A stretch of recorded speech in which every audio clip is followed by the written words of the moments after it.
PM Modi ने एक बार फिर कांग्रेस और विपक्ष को एक्सपोज कर दिया है। विपक्ष के लोग सिर्फ भ्रामक प्रचार करने में लगे हुए हैं, वहीं पीएम मोदी काम करके दिखा रहे हैं। लेकिन कांग्रेस के लोग सिर्फ आरोप लगाकर गंदी राजनीति करने में लगे हुए हैं। केंद्र सरकार की नीतियों को लेकर कांग्रेस सांसद राहुल गांधी लगातार हमलावर है। उन्होंने एक बार फिर फेसबुक पोस्ट लिखकर किसानों से जुड़ा मुद्दा उठाया। लोकसभा में विपक्ष के नेता राहुल गांधी ने कहा है कि उन्होंने सरकार से न्यूनतम समर्थन मूल्य से जुड़ा सवाल पूछा, लेकिन सरकार ने जवाब देने से बचने का रास्ता चुना और संसद के पटल पर पुरानी नीतियों को दोहराया गया। उन्होंने कहा कि कांग्रेस पार्टी किसानों के हक में संसद से लेकर सड़क तक आवाज उठाती रहेगी। राहुल गांधी ने अपने फेसबुक पोस्ट में लिखा है कि लोकसभा में मैंने सरकार से सीधा सवाल पूछा, 2021 में किसानों से किया गया C2 प्लस 50% कानूनी MSP का वादा अब तक लागू क्यों नहीं हुआ? सरकार ने जवाब देने से बचते हुए सिर्फ अपनी पुरानी MSP नीति दोहरा दी। दर्शकों, राहुल गांधी जिस C2 प्लस 50% फॉर्मूले का जिक्र कर रहे हैं, इसे आमतौर पर स्वामीनाथन समिति के सुझाव की तरह भी देखा जाता है। इसके तहत सरकार को यह सुझाव दिया गया है कि खेती की कुल लागत में 50% मुनाफे को जोड़ने के बाद ही फसल के न्यूनतम समर्थन मूल्य का निर्धारण किया जाना चाहिए। वहीं पीएम मोदी ने भी कांग्रेस पर बड़ा हमला बोला है। उन्होंने असम के दौरे पर शिलोंग सिलचर कॉरिडोर का भूमि पूजन किया। इसी के बाद उन्होंने सिलचर में एक कार्यक्रम को संबोधित करते हुए कहा कि कांग्रेस वालों के दिमाग का ताला जहां बंद होता है, वहां से हमारा काम शुरू होता है। कांग्रेस एक के बाद एक चुनाव हार रही है। अब निकट भविष्य में कांग्रेस खुद के पराजय की सेंचुरी करने वाली है। पीएम मोदी ने कहा कि आजादी के अनेक दशकों तक कांग्रेस की सरकारों ने नॉर्थ ईस्ट को दिल्ली से और दिल से दोनों से ही दूर रखा। कांग्रेस ने नॉर्थ ईस्ट को एक तरफ से भुला दिया था, लेकिन बीजेपी की डबल इंजन सरकार ने नॉर्थ ईस्ट को ऐसे कनेक्ट किया है कि आज हर तरफ इसकी चर्चा है। पीएम मोदी ने कहा कि आजादी के बाद भी दशकों तक कांग्रेस की सरकारें रही, लेकिन बराक घाटी के विकास के लिए कुछ खास नहीं हुआ। वहीं आप दर्शक भी पीएम मोदी की बातों से सहमत हैं तो कमेंट में यस और वी सपोर्ट पीएम मोदी जरूर लिखें, ताकि विपक्ष को साफ संदेश जाए कि देश के लोग पीएम मोदी के साथ हैं।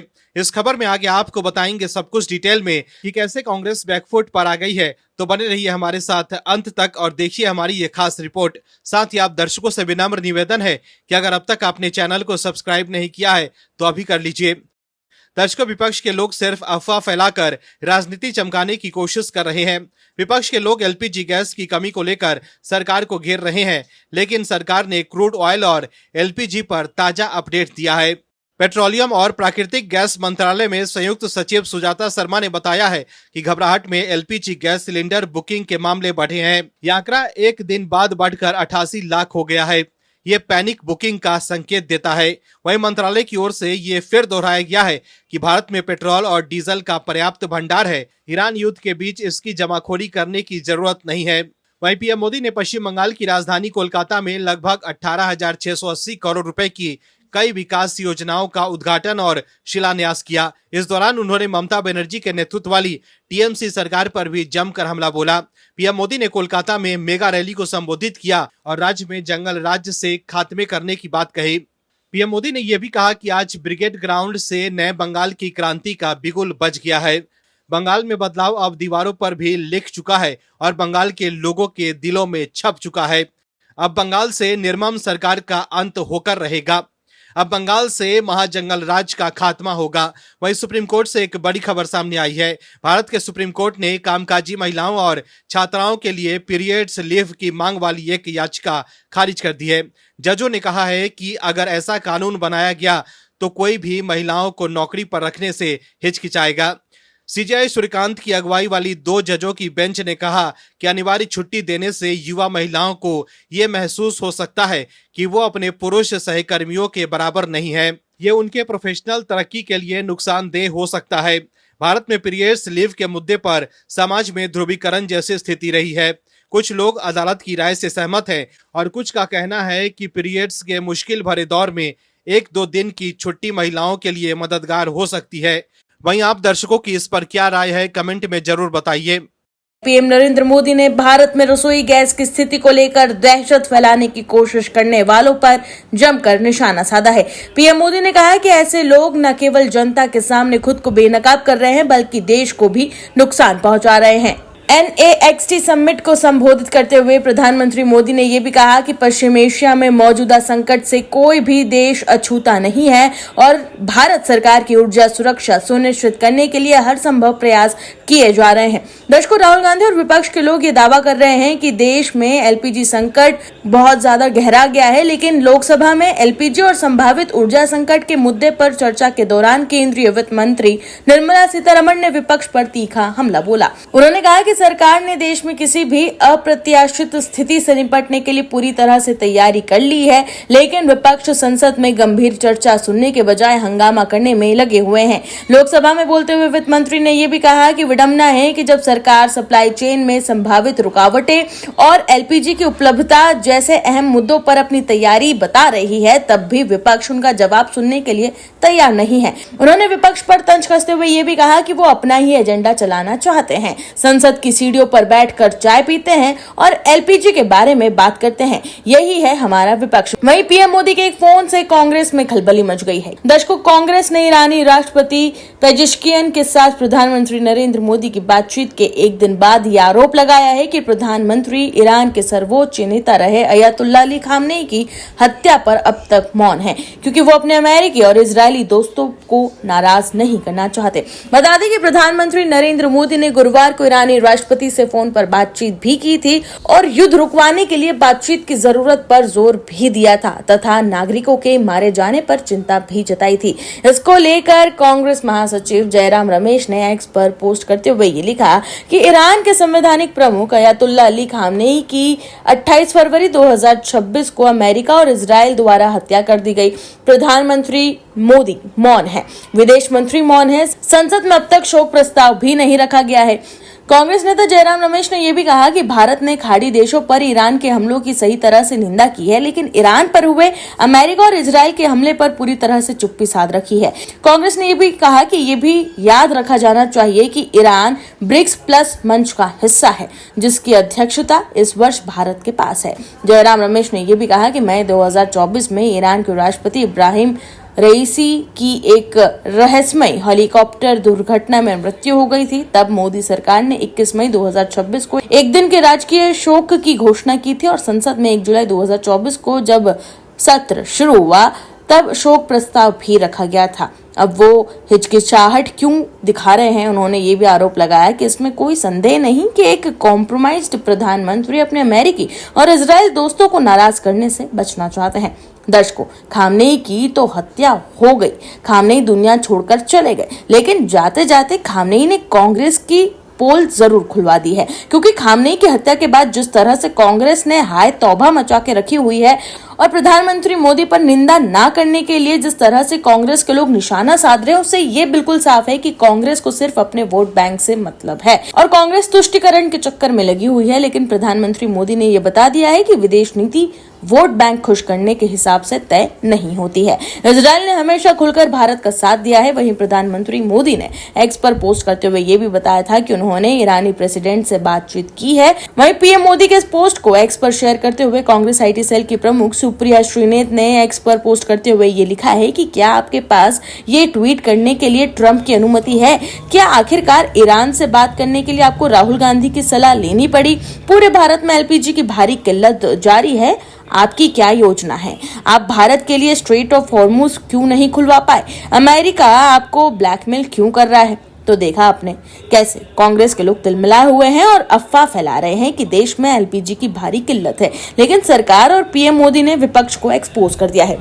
दर्शकों, राहुल गांधी लगातार मोदी सरकार पर निशाना साध रहे हैं, तरह तरह के आरोप लगा रहे हैं, लेकिन राहुल गांधी अब तक अपने एक भी आरोप को साबित नहीं कर पाए हैं। हर बार राहुल गांधी की आरोपों की हवा निकल जाती है और इस बार भी ऐसा ही कुछ सामने आया है। दिल्ली यूनिवर्सिटी ने लोकसभा में विपक्ष के नेता और कांग्रेस सांसद राहुल गांधी के उस बयान को खारिज कर दिया जिसमें उन्होंने ये दावा किया था कि दिल्ली यूनिवर्सिटी में जाति के आधार पर भेदभाव होता है और इंटरव्यू के जरिए SC, ST और ओबीसी छात्रों को प्रवेश से बाहर कर दिया जाता है। दरअसल राहुल गांधी ने ये दावा किया था कि उन्होंने दिल्ली यूनिवर्सिटी का दौरा किया है और वहां प्रवेश प्रक्रिया में इंटरव्यू का इस्तेमाल इस तरह से किया जाता है कि कुछ खास जातियों के छात्रों को बाहर कर दिया जाता है।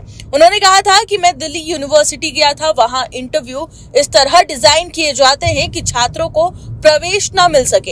इंटरव्यू में आपको आपकी जाति के आधार पर फेल कर दिया जाता है। हालांकि दिल्ली यूनिवर्सिटी ने इन आरोपों को पूरी तरह से गलत बताते हुए ये साफ किया है कि विश्वविद्यालय के स्नातक और स्नातकोत्तर कार्यक्रमों में प्रवेश के लिए किसी भी तरह का इंटरव्यू नहीं लिया जाता है। दिल्ली यूनिवर्सिटी ने अपने बयानों में ये भी साफ किया कि दिल्ली यूनिवर्सिटी में छात्रों का एडमिशन मुख्य रूप से कॉमन यूनिवर्सिटी एंट्रेंस टेस्ट के अंकों के आधार पर होता है। स्टैंडर्ड प्रवेश प्रक्रिया में अधिकतर स्नातक और स्नातकोत्तर पाठ्यक्रमों के लिए इंटरव्यू की कोई भी अनिवार्यता नहीं है।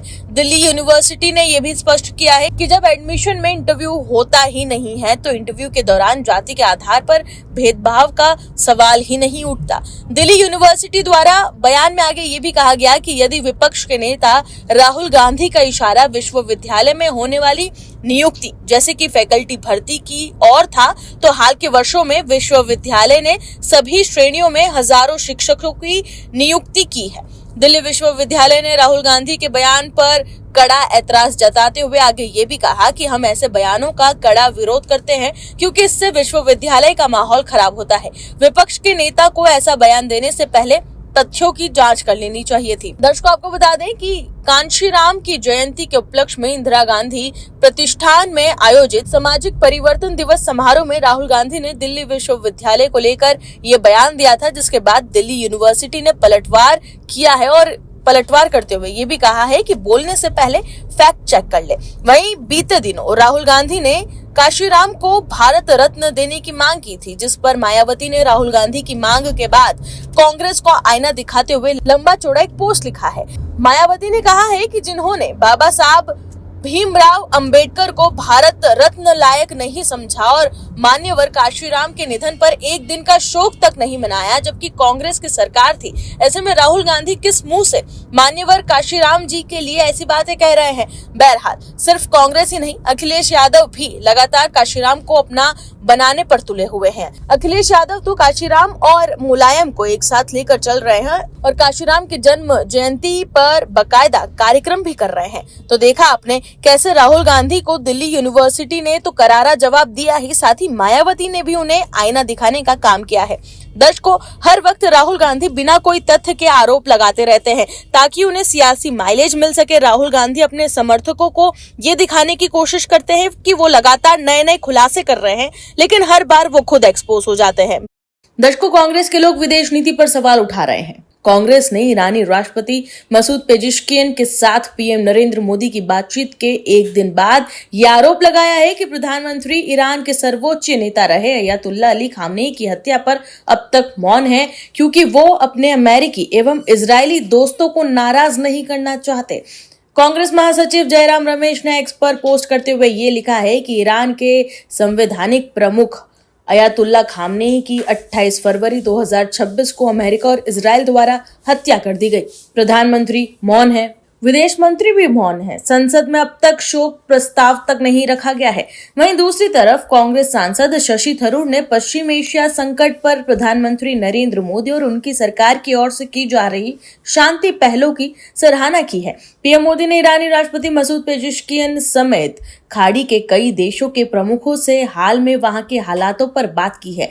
साथ ही विदेश मंत्री डॉक्टर एस जयशंकर ने भी अपने ईरानी समकक्ष से भी 4 बार चर्चा की है। तिरुवनंतपुरम से कांग्रेस सांसद शशि थरूर ने यह भी कहा है कि पश्चिम एशिया में जारी संघर्ष को खत्म करने के लिए पूरी दुनिया को सामूहिक प्रयास करना होगा और भारत को इसमें आगे की भूमिका निभानी चाहिए। मीडिया के सवालों के जवाब में शशि थरूर ने भारत सरकार की ओर से हो रही कोशिशों पर यह भी कहा कि मुझे खुशी है कि भारत शांति प्रयासों की कुछ पहल कर रहा है। वहीं दूसरी तरफ कांग्रेस अपने नेताओं को टूट से बचाने के लिए एड़ी चोटी का जोर भी लगा रही है। राज्यसभा चुनाव से पहले कई राज्यों में सियासी हलचल तेज हो गई है।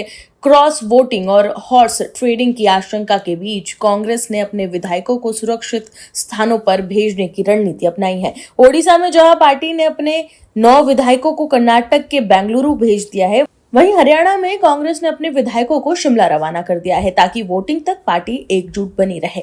खबर के मुताबिक ये कदम विधायकों को एकजुट रखने और किसी भी तरह के दबाव या फिर लालच से बचाने के लिए उठाया गया कदम है।